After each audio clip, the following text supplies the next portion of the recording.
Right. So.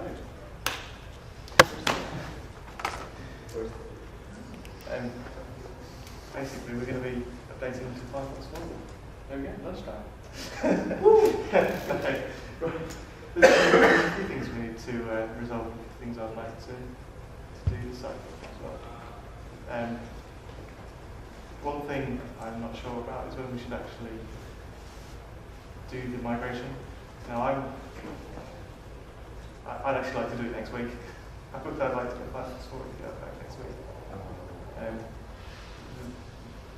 I wait for at least beta 7 to be released. Oh yeah, but around then, I mean that's going to be soon. Right. It is. Yeah. But talking to a few people here this week, some people think I should. Some people have a slightly more conservative approach. Because obviously I don't really have any visibility of the release schedule at the moment. I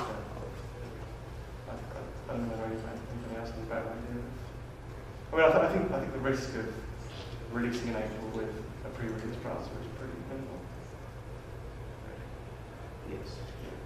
So, because I think like the Firefox developers are aiming for before the end of the year. Yeah. And that'd be great. yeah. So there's no reason for us not to upgrade as soon as we get it. So we should just do it. And then I don't know how big, like how long it can be delayed, like how delayed for As long as we get released by April. I think April. Yeah, they should. As long as we can plan on having like all the plugins, not necessarily all the artifact stuff, but like Alpha 2 or Alpha 3. Yeah, go for that. that's the other thing as well. We've still got quite a lot of packages in the archive that are using Zulrunner. Well, that we can actually wait on. We can do both the Zulrunners in tandem. Yeah. That's a bit of a pain because that takes up a lot of time every time we upgrade to a new version. One thing I'd like to try and do this up is try and get more community people involved with helping out on those packages. Because I spend a lot of time working on packages that I don't have any particular interest in. There's a lot of craft in the archive. For those of us who haven't looked actually at Firefox 4 yet, what are the major user changes? So sorry? What are the major changes for the desktop users using Firefox 4 and 3? There's not that many visible changes. I can show you if you want. Not too much changes yet, at least. Sorry? Obviously, yes, it's faster. Yeah, the only really visible changes are the fact that the bookmarks toolbar is gone by default. The status bar is gone. You can have tabs on the top. What is? Tabs on the top? I'm not sure. I think It's it's in the Windows version. yeah. I think the intention is to make tabs on top the default. Yeah. Since it makes more sense for the actual navigation of the extension manager and stuff like that. It might not be turned on by default right now. No. Actually, yeah, from what I know, once they actually change the whole Linux to UI, it's going to be installed. All right. And there are also some small visual changes to the tabs appearance. Yeah, the tab appearance. And the buttons and things like that, and that is still in progress. The major feature that uses is panorama, which is really cool. You can probably show it on there. Which feature? Yeah, panorama. You click the button at the right side of the tab bar. This one or this one? Oh, you're using 6, aren't you? This is beta 6. The current date has changed quite significantly, actually. Oh. Well, then I won't show this.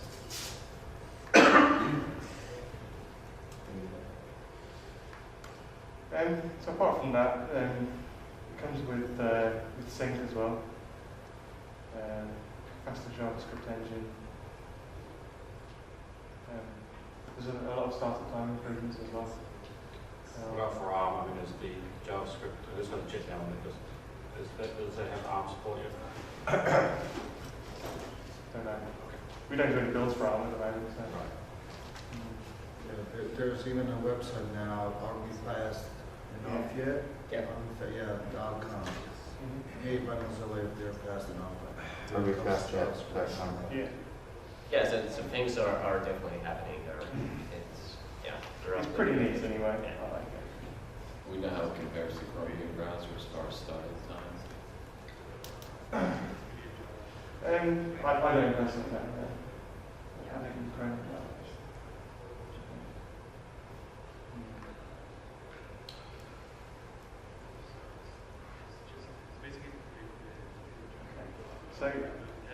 So we're gonna upgrade then as soon as we get beta 7, I think, aren't we? Yeah, as long as we can make sure to have the extensions ready as well. Oh, okay, I'm not worried about the extensions just yet. Those could come afterwards. And we sort of pre-install one at the moment, so Right. we don't really need to. I'm saying that like Alpha 2 or 3 when Oh, yeah. people actually start using it. Yeah.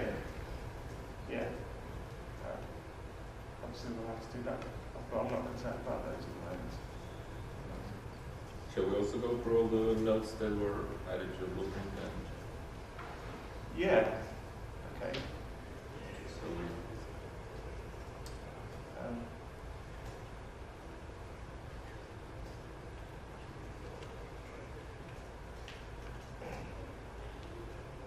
We can delete them through actually, because that's not true anymore. It's not.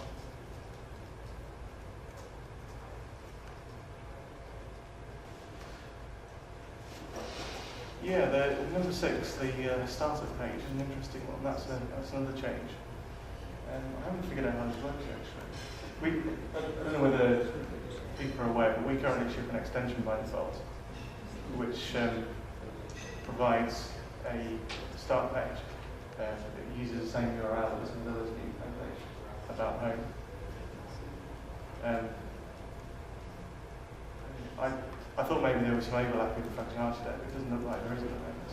And what we do is we have a handler which checks network status, and if there's no connectivity, we show an offline page. If there is, we go straight to our online home page. I don't know how the Mozilla one works actually. I think they're actually displaying offline content all the time, aren't they? Yeah. So my initial thought is we could probably use some of that functionality, but I don't think we can. So we might actually have to rename our URL and start page, call it about start page or something. I don't know. So yeah, we'll need to fix that. That's an action on me. It is.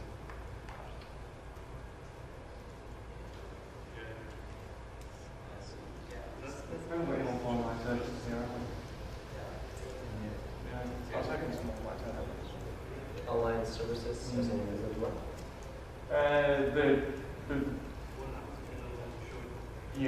They can do online services. There's other people that work on our start page. Oh, I see. All right. It's our offline page.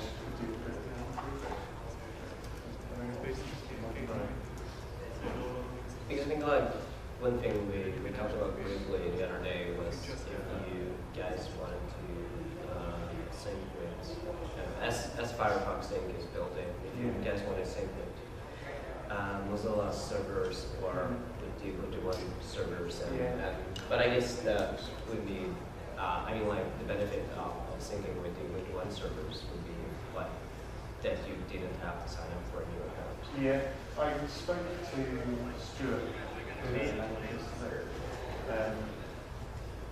and he's quite keen on making it work, but there is one blocker at the moment.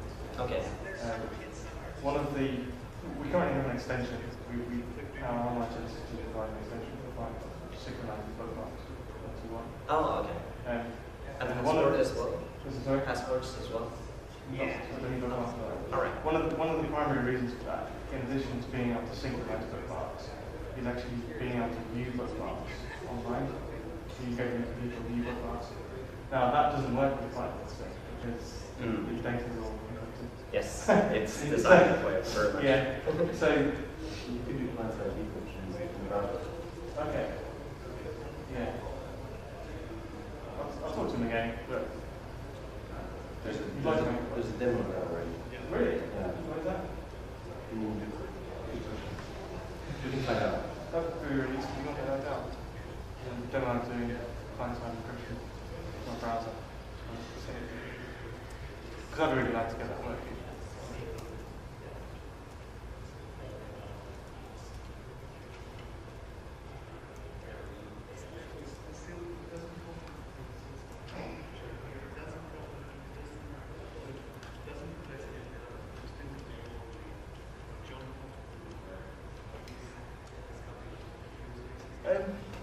Translations. Now this is still all magic to me at the moment. So, the current process seems like a lot of work, and it doesn't seem like we're actually getting in front of it.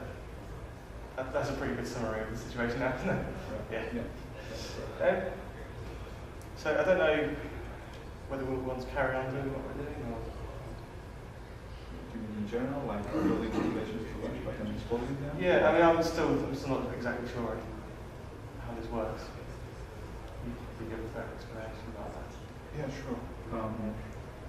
I mean, in general, for Ubuntu, for translations, we use Launchpad, and for all packages in main, their translations are always exposed in Launchpad and shipped in language packs. What this allows us is to provide updates in translations independently from source packages. So anyone can translate at any point in time and throughout the life of the distribution, and these translations will be shipped regularly in language packs. Now this works for most of the packages, but as you know, Firefox is a special format. It's not 100% supported by Launchpad and by our tools as well. So we have to jump through hoops. So we're currently taking the upstream. I mean, everyone. For example, Yeah. and we're converting them. Exactly. We're converting them into. Oh, sorry. No, sorry. We don't Launchpad can directly import XPI files, but it cannot export them. Okay. There's one minor problem, which No, is that I thought I was understanding it there, but now. So the actual problem there is that upstream doesn't provide English US XPI file anymore, so that one is we generated. generate that On the package bill, I assume, yeah. which we're currently not doing. It's the whole process. Okay. Yeah, I didn't know that. Yeah, you'll know about it when we upload it. Those guys came in, didn't they just start adding in a English US XPA file? Sorry, what was the question? Didn't Mozilla start shipping English US XPI files recently? I mean, they used to do that in the past, that's why Launchpad was designed. I mean, Launchpad support was designed as it is. We can generate them when we build the package, Yeah. which is what we already did.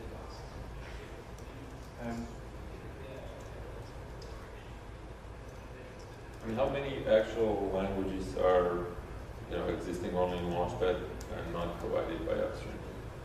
At least in Thunderbird, they have them. Yeah. We're not actually doing anything with the translations, are we? We're allowing people to translate it, but we're actually just shipping the upstream translation stuff. Yeah, there's a couple of teams which I know, the Student team, for example, started doing this, started translating in Launchpad, and then they submitted their translation to upstream. And right now, as far as I know, they're not translating in Launchpad, they're doing the upstream. Right. There's the Malayalam team who started translating in Launchpad, but I don't know the status. I'm not in touch with them regularly, so I don't know if they've got an upstream team as well. So there's do you want to look at the possibility of being able to use these translations then? Yeah, definitely. I mean, what I'd like to do is to have a more an easier process to do the upload and basically to. Definitely. So that's another action then. Not for me this time. So, I think I had a similar action last night, but I don't do it. what's the action? To look at the possibility of using the translations we created in Launchpad. Which you did? Yeah, I mean, I would be able to work on the implementation but Yeah, one of the things that it will be interesting, I will add a link somewhere, not sure where I should put it in the documents. So this page can show you like how many translations actually exist in Launchpad for Firefox. And you know, the purple bars on there are actually the things that are not present upstream. So we do have some full translations that are not present upstream, or at least Launchpad doesn't know about them being present upstream from memory. Yeah. That includes Asturian, Bosnian, everything. So we actually deal with the Thunderbird translation differently. We have two different prices, which is even more strict. What is that? They don't go through Launchpad, but literally just taking upstream extensions, stick them in package and ship them. Right. That's part of the language pattern. Alright, we are not even translating Thunderbird in Launchpad. right. I mean, this. Yeah, I'm happy to help with any action, but I mean, right now I think that's a bit vague. Like, look into using Okay. translation. What we need to know is Firefox. whether we can ship them without having to get approval for every single change. Approval from From the guys with the right. So that the action might be better put as in like talk to Mozilla people and help to see if we can use translations.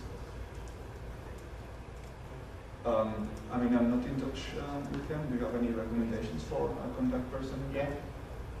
So we can just put it in the action as well. That's okay. I'll give you the details after.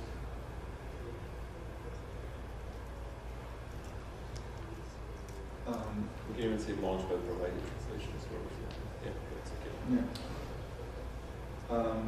So one thing I'm not sure about is if I load Firefox 4 next week and I want to get the new translations into the language pack, how do I get that done? I don't know who does that. How do I get them to do it? Right. One thing you need to do is to get the translations from upstream. So, Yeah. Do I need to do that? Oh, right. In the past, we've not. Yeah. Yeah. That's one of the points I put in the blueprint as well, in the whiteboard. Sorry. I mean, before that, we have a dedicated person from the desktop team, Arne, who we used to do this. Arne left the company some months ago.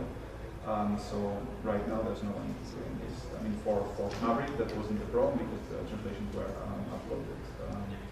I mean, I could help with that, but I'm not in an engineering team. I cannot guarantee that I can follow all releases and do all the uploads. So my question was, if this process could be integrated in the packaging process. I mean, by this process, I mean fetching the translation from upstream and uploading them into the Launchpad.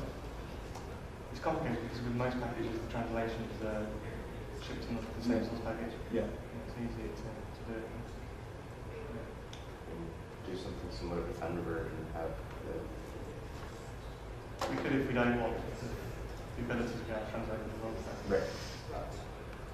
So everything apart. Do we need that ability?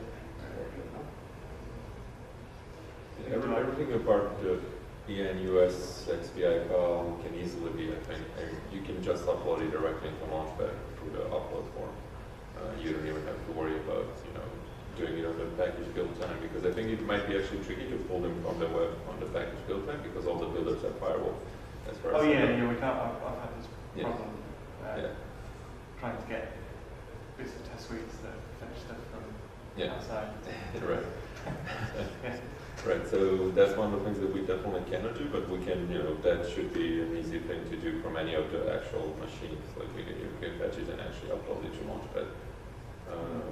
And that's something that I would be very happy to help with as well. Get that set up or something like that. If there is like a constant URL, and we can just automate it. Yeah. That would be one thing. I'm not sure about the EN/US side of things. So, I mean, if we can build that also from the package, it would not be then done during the actual packaging process, but we could do it periodically, like once a week, once a month, or whatever.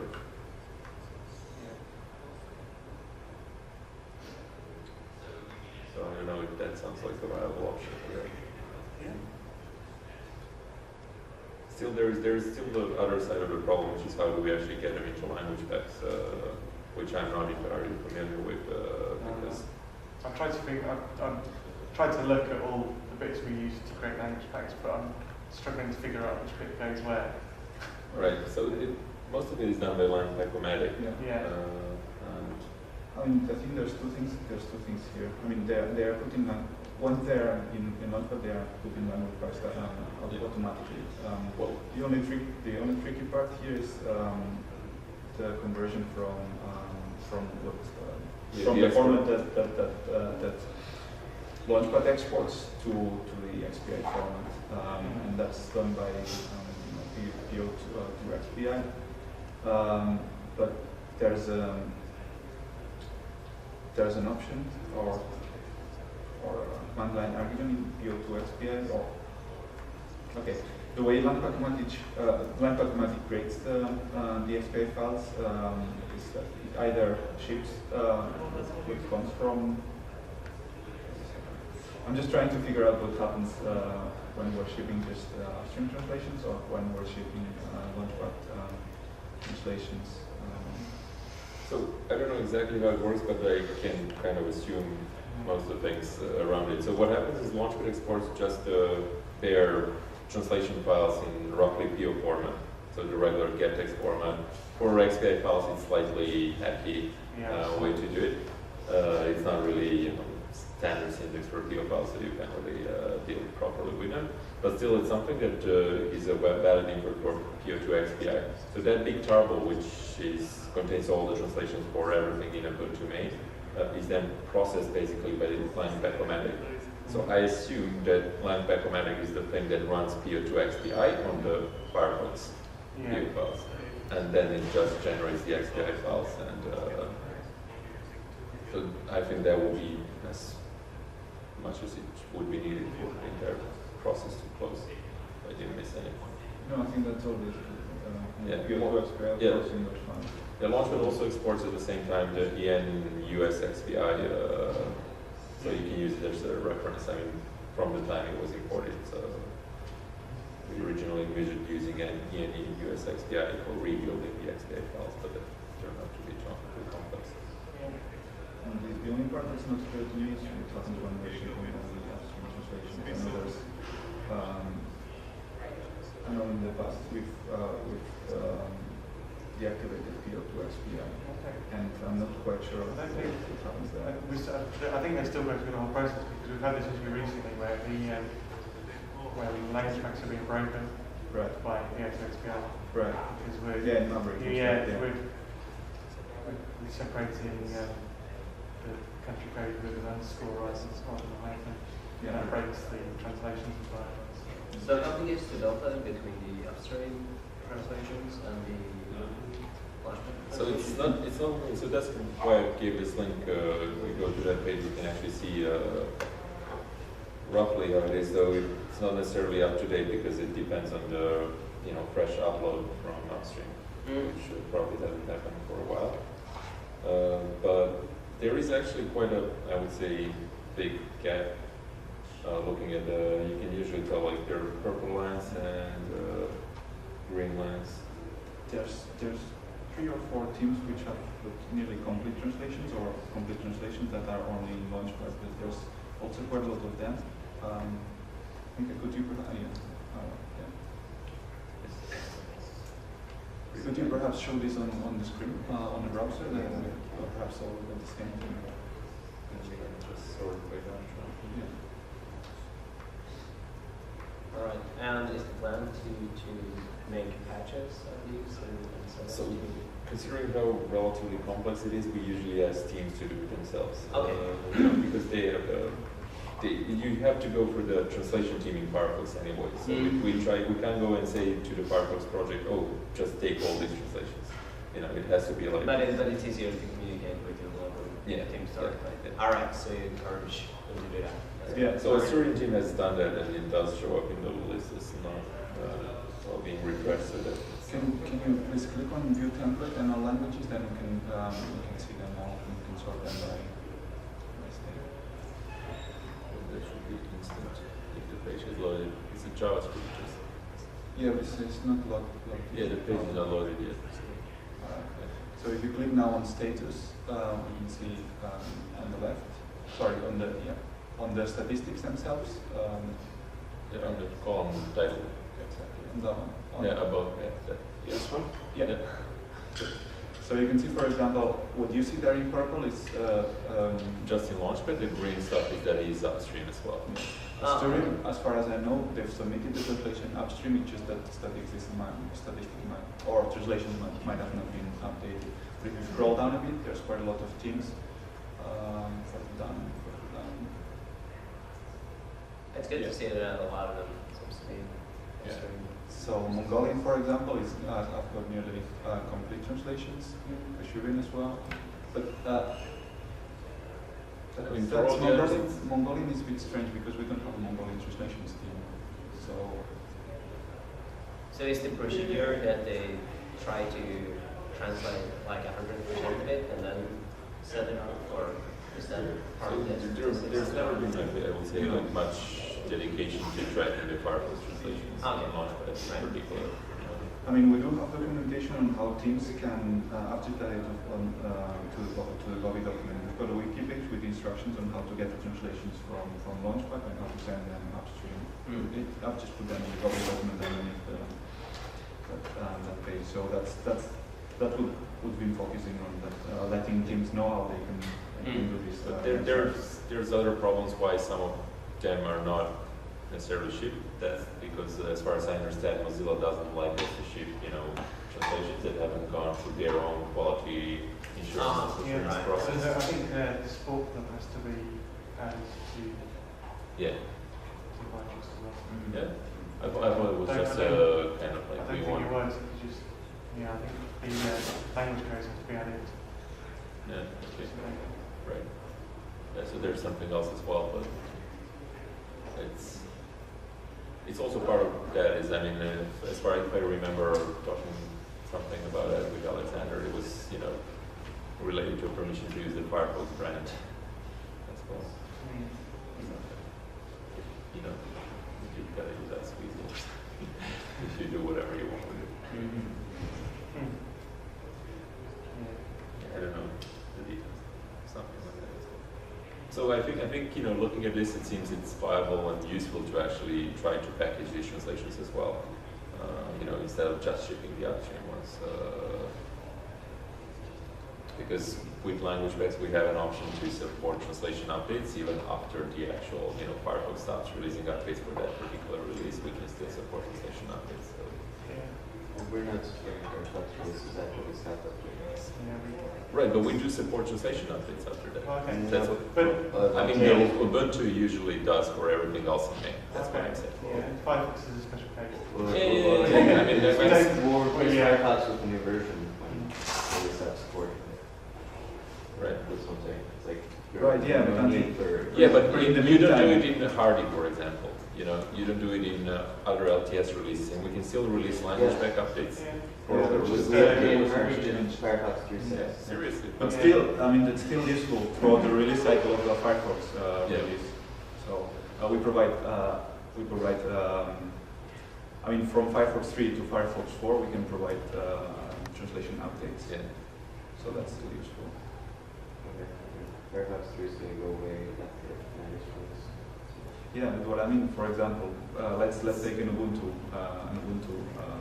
release cycle, and that means that in 6 months there will be updates to translations, whereas there might not be Firefox updates.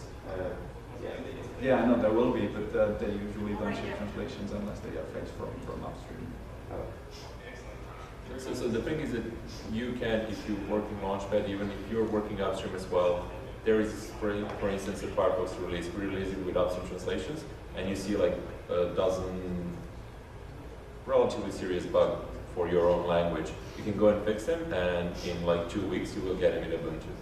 In upstream Firefox, you will not get it until there's like a new upstream release or something like that, which might be in 3 months, because that might not warrant, something bad streams for your language is probably not something critical enough for Mozilla Foundation to release in yours. One thing nobody is doing at the moment, and I assume it's just because nobody's pushing for it, is we're not providing upstream updates to translations. Yeah. So the 3.6 translations we've got in the archive now, went in when we updated to 3.6 Yeah. ages ago. I don't know whether there's been any more upstream changes to the process, but nobody's adding those to the iPad. Right. Yeah. So that's something that I said I would be very happy to help with. We were talking about automating it and things like that. Maybe we can even put a work item for me. The one.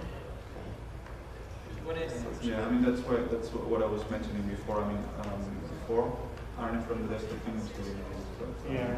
right now since he was on. What should look at? Well, just to figure out automating the upstream imports for Firefox.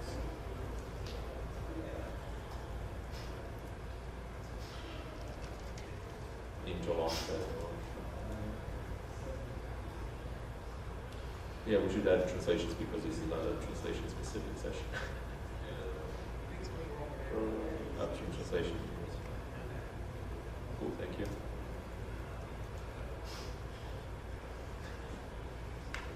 Did I just hear correctly that we'll be getting Firefox 4 in the older releases too? No, we won't. We'll- Not we'll entirely see that. entirely. No, definitely not. I was going to say, I heard you scared for a second. No, we're not that sadistic. not even as a PPA? No. No. It's too We're many actually changes. talking. It's too much hassle. I mean, I spent most of the last cycle doing the 3.6 transition on all of our releases, and that obviously isn't just Firefox. It includes all the packages that you're using it, all the extensions which you do, translations. Yeah. It's just, we're not going to go through that again for It's the too difficult. They're going to go into life cycle anyway. So I'm sorry? they're going to go into life cycle anyway. Okay. So just before we wrap up translations part of the topic, so what is the actual plan for shipping them? Do we want to ship translations, or do we have to wait for the, confirmation from Mozilla people? For now we carry on as we're doing. Okay, so basically just shipping upstream translations, right? Yeah. For most of the time. Yeah, but through our process, actually not that. Yeah. Okay. Yeah, so As I'm long not as we sure I don't can break do. them. Sorry. As long as we don't break them. Right. Are there any?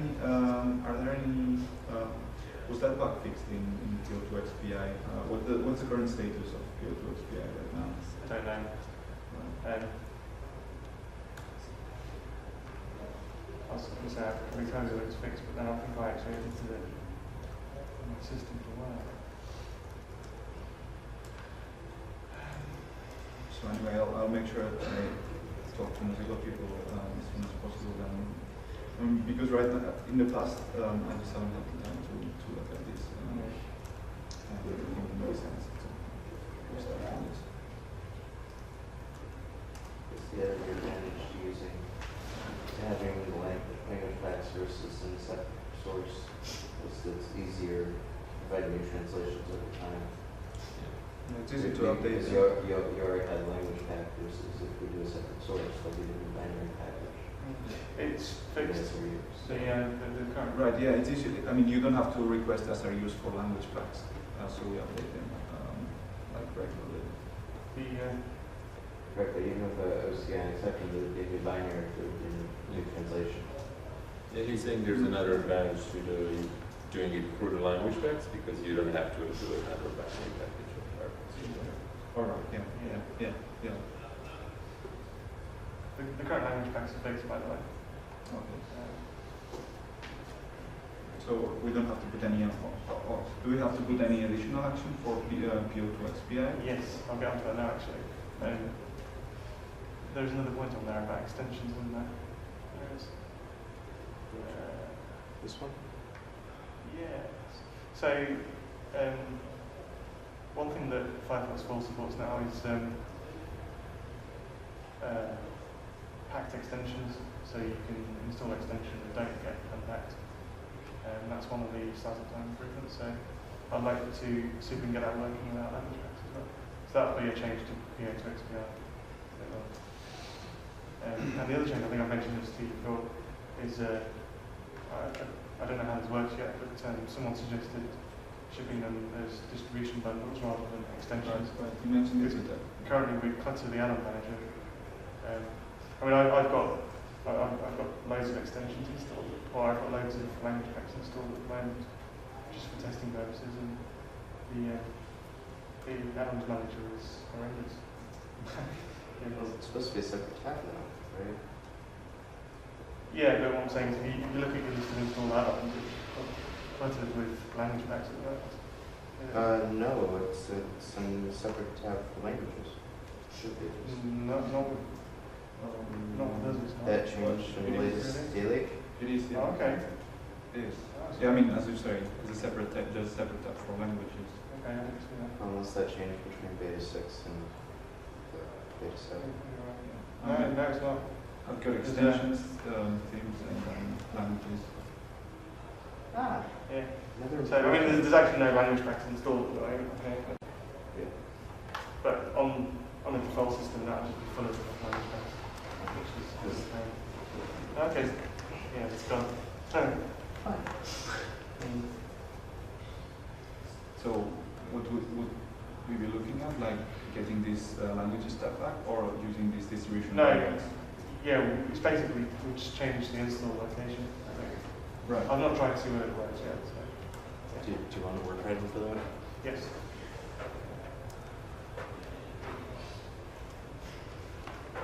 So I do have a couple of questions when you're doing translations that it shouldn't take that long. Okay, yeah, go ahead. Okay, so, right, in Lucid, and by we I mean not me, but other people, worked hard to make sure that we don't have a ton of extensions, a ton Yeah. of dependencies on Zool, Yeah. and all this stuff. So putting 4 in Lucid and Maverick shouldn't be really. It should be less painful than it was before. Do you know how many extensions we're looking at for that are in main Well, anyway? there's 45 packages in package 7, so we give or take 45 people. Jeez, that's still a big number. It is. I've tried to get the numbers down, but the problem is every time, when I suggest a package for removal, I become unpopular. Just ask me. I'll take care of it for you. Yeah. Well, all right. So I'm assuming that the extensions stuff for we can change. That's, Most of it's in universe, so. yeah, that's another work item actually, is review the current list of extensions, because I would like to get the number down even more. But And so I feel like I'm scraping the bottom of the barrel a bit now, because I'm looking at the same list of extensions as I was looking at. There are only a handful that don't have any Arch specific components in common. and How much at GLES? Yeah. At GLES. are there any concerns regarding plugin? You know, with the so it's Plugins kind are of like a minor. Is it a major? I mean, we're getting It's to a 3 major. and 4, but did they change plugins Yes. and extensions? I think so. No, plugins is the same. Plugins are safe? I mean, the plugin API is pretty stable. Okay. Because there was They're that not issue meant for it. with Hardy, if I remember. I just want to. Yes, remember that. Or 3. Remember that some of the plugins we had in Hardy were using XP Comic. So we don't have any doing that now. And am I remembering correctly that we don't have, I think I'm not remembering correctly, like browsers that are using Zulora anymore? Just Conquer. Who? Conqueror. Conquer with the C. Oh, I was gonna say, I was like, Browser. I'm not crazy. And that's fine, they're keeping up with tools, so let's use that. Okay. So I that was would just be about to say a- you should get rid of yeah, that. release exception or something over there, Yeah, probably. but that's in universe. Yeah. They're actually already And so when is 3.6 being UL? I don't know. I don't know We're anybody doing knows this that. for 6 months after 4 months. How long? How much life is 3.6 got left? So 6 It's months. already- Okay, well, good. So then Hardy and Karmic will follow Yeah. up. Yeah, I mean they'll be gone before 3.6. I mean, they're basically waiting until there's a small enough number of users. Yeah. and eventually it's built. 3.5 still supported. Supposedly only for one more release Okay. after the emergency. Yeah. Well, now that Natty is evil, we don't have anything about it. Cool, well, that's all I have. Yeah. Okay. Do you want to add something with Gaudi about checking the extensions or whatever? Or Yeah, that's another way. That's we need to review the current list of extensions again. Did that. Okay. Cool. Yeah. We probably need to change our criteria for shipping extensions in the archive. I think it should just be our specific stuff. Yeah. Because we're going to feel this again. You know. Yeah. Because currently, to ship an extension in the archive, it either needs to be an extension which is shipping binary components, which the upstream builds are shipping for all of our supported architectures. So there's only a few that fall into that history. Or, yeah, so if they're easily available from add-on stuff, then we generally don't want them in the archive. But we have an exception with some of the really popular extensions like AdBlock, which maybe we need to look at whether we should be doing that. Well, I mean, there's a difference between 5 or 8 and 45 essentially. Right. They're not all Short-term extensions. packages, they're not all extensions. Well, sure. But So, it's- is the reason to outlook as a package, is that so you can recommend it in the software center? Or is there, That's one advantage actually. But or I mean, like, I don't- are there other? Personally, I don't know why we should put these extensions in the archive. I mean, if it was up to me, I would just, apart from the ones which are spoken about, I just remove them all. Yeah, Because the add-ons manager is perfect, except for way to install extensions. yeah. But there's some people that believe that we should be providing software through our archive. Oh, okay. And when I tried to trim the list of extensions back before, I got sick from some people. All right. that is great. Yeah, because I'm thinking if it's a software center thing, I mean, like, there might be other ways to use it. Because I mean, like Firefox, now down Mozilla.org, they have it around. It's also about all the updates for security fixes and things like that. That's true. Yeah. Yeah, because Although you get updates for your Well, there's, yeah, there are people that like to see actually the packages that they're installing, that it's like where it was built and the code it was built from, and those logs. one of the disadvantages of installing extensions from the archive is we don't actually maintain them once we've released. We don't provide updates for them, except for when we migrated all of our releases to 3.6. We updated extensions so they work together. But apart from that, you know, We do a security update for one in Maine, but I Okay. can't even think of yeah. it. I mean, people installing AdBlock from our archive aren't going to get the latest version. They're not. It has a CVE. I don't know if it's CVE. I don't know. Oh, if you know, let me know, and I can look at it and get a CVE for it. Okay. Extensions are make things better. Yeah. It's not really a benefit. Oh, is it? I can't think of personally like any extension that I use from the archives. I think the regular way is to go to the add-ons menu and then like things like we obviously